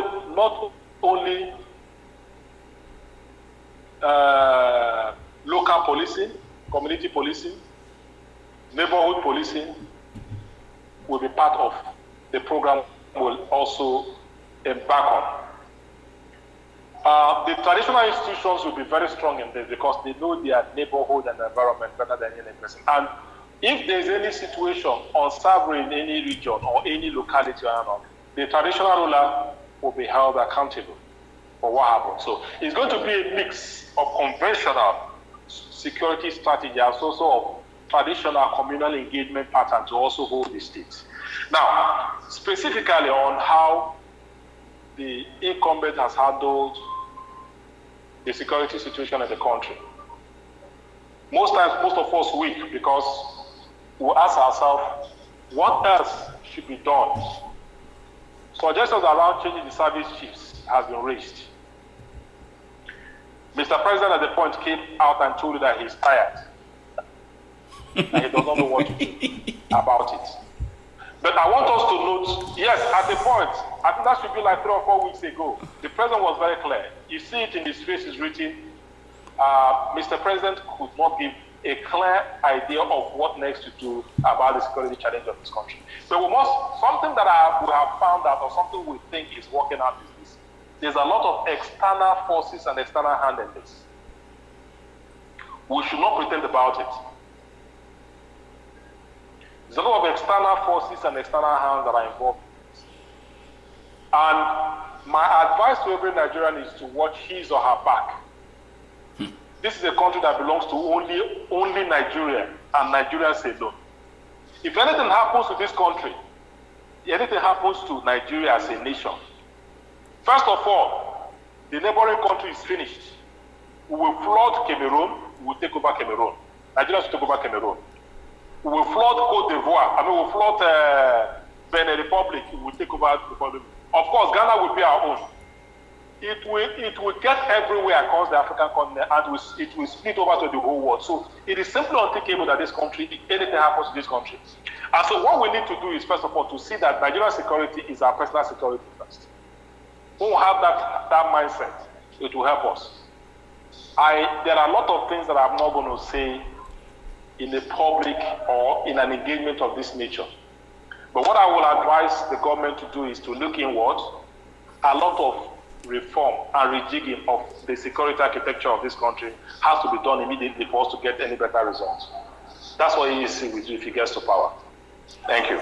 Thank you very much, Dr. Leonard Nzenwa, the National Chairman of the African Action Congress. It's a pleasure having you here on our studio. Far away, 10,000 miles away from where you are, Nigeria. And thank you for honoring our invitation. And again, I sincerely apologize for the late start. I apologize to you and our listening audience about the late start. It wasn't intended. It was a situation beyond our control. But I'm happy that we were able to have this discussion. And it's an ongoing discussion. Those of you on Facebook, you go to our Open Nigeria Now platform on Facebook to listen and watch this engagement. Very, very rich engagement. And then those on Twitter, it's going to be on Twitter, it's going to be on YouTube, it's going to be everywhere. Instagram, share it with Nigerians. Because as it stands, we are at the moment of truth.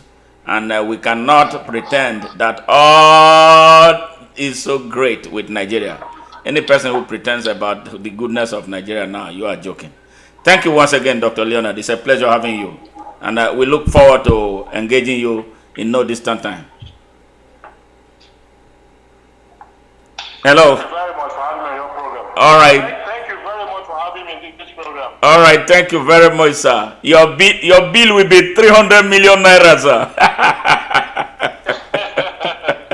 Thank you very much. All right. For the support always as usual. No problem.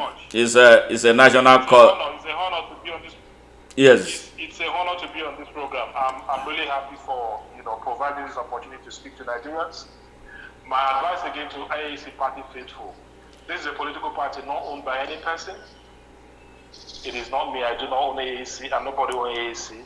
What we need to do is that we are building stronger institutions that should be better than that which individual controls and drives. And so if we can honestly say to ourselves that we need strong institutions, at whatever space we are, that institution must be greater than every individual. Let us come together. There's no need for AAC has all it has. Whether you say you want to form another political party, essentially it is not going to be ideologically different from what AAC has. So I invite all Nigerians, the youth, to come to AAC. We'll have a space for every person. If you're competent and good, we'll give you the ticket to contest for any election at whatever place you want to go. Thank you very much. Thank you, and have a great night. Thank you, sir. Yes, that was Dr. Leonard Nzenwa. Nigerians, you heard. A grilling 2 hours and plus minutes of explaining the way forward for Nigeria. And I will suggest strongly to Nigerians who have had the opportunity of watching and those who watch later to take their time, to listen to this presentation, laying it out the way it should be for this and the next generation. We cannot afford to remain in this ditch as a people of a country. Our country has suffered more than enough. And I would say that enough is truly enough. Let us get our country back. And that is what it is.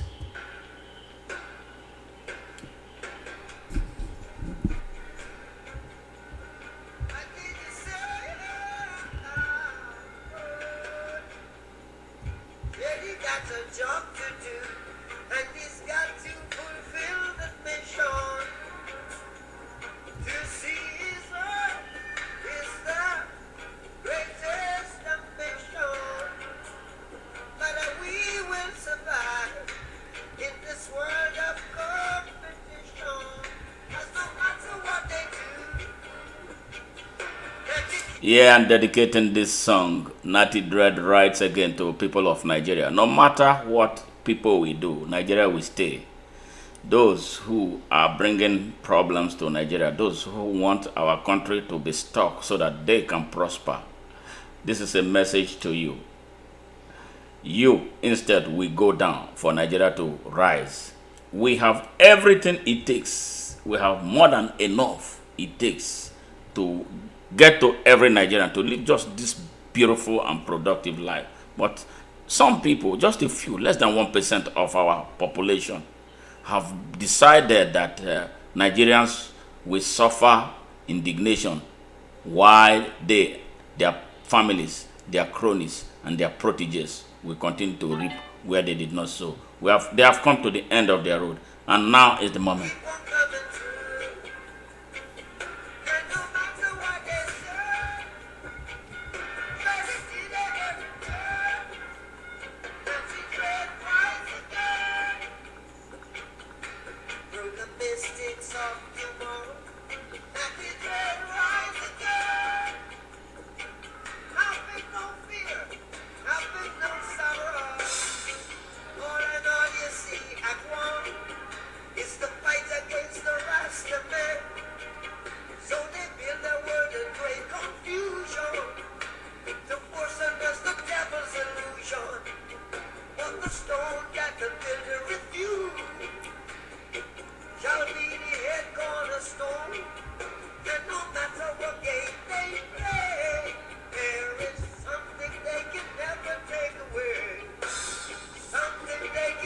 You know, Nigeria is like the stones that the builders refused, but it will turn around to become the head cornerstone. No matter how bad, no matter how gloomy things look, I believe that if the real conscious people of Nigeria, backed by the majority of suffering Nigerians, decide that this country will change, there's nothing stopping Nigeria from getting to the top and being a world power.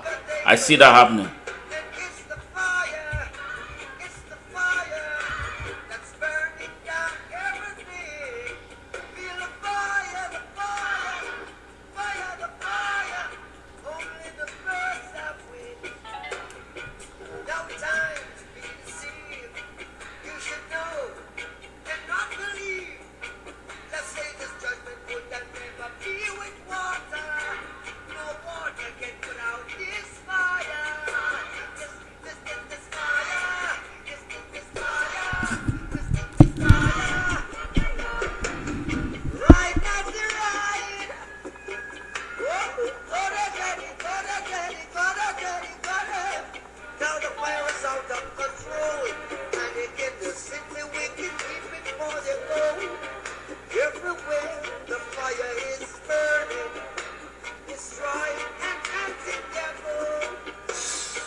Yes, with this, we come to the end of this encounter. I see you tomorrow for another epic interview with Pastor Uche. Be there. Good night, Nigerians. It was fun being with you. Thank you.